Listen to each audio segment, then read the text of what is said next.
Hello friends, I am Dr. Manish M. Bharadwaj. I am a plastic surgeon in Zenith Cosmetic and Plastic Surgery Center. आज हम phenyl implant के संबंध में बात करेंगे। Phenyl implant का जो मरीज़ हमारे पास करवाने आते हैं उनकी मुख्य परेशानी रहती है जिसको कि हम आम भाषा में इरेक्टाइल डिसफंक्शन बोलते हैं। इस तरह के मरीज़ों में उनमें जो पेनिस का इरेक्शन होता है वो परसिस्टेंट नहीं रह पाता। इसके कारण उन मरीज़ों को इंटरकोर्स करते हुए सेटिस्फेक्शन नहीं मिल पाता एवं साथ के साथ उनका क्योंकि उनका इरेक्शन परसिस्टेंट नहीं है इसलिए उनका जो लिंग वाला भाग है वो ढीला पड़ जाता है। इस कारण वो आनंद नहीं ले पाते। ऐसे मरीज़ों के लिए पहले कई दवाओं का वो लोग प्रयोग कर लेते हैं।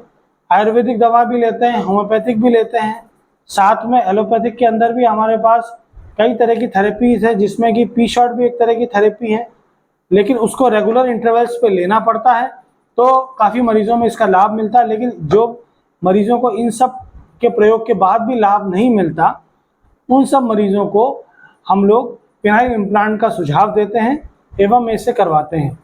पिनाइल इम्प्लांट जो सबसे मोस्ट कॉमनली जो हम लोग प्रयोग करते हैं वो एक शाज इम्प्लांट है जो कि इंडियन है।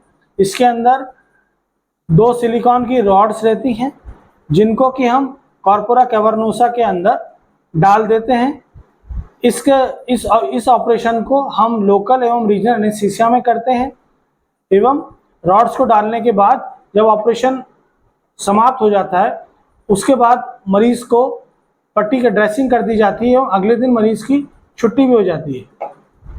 सबसे महत्वपूर्ण चीज़ इस इम्प्लांट को डालने के बाद जो विशेष ध्यान रखना पड़ता है वो इन्फेक्शन से हमको बचाना है, हमको स्टेरिलिटी मेंटेन रखनी है, हमें साफ़ सुथरा रखना है अपने घाव को जिससे कि इन्फेक्शन कम से कम रहे।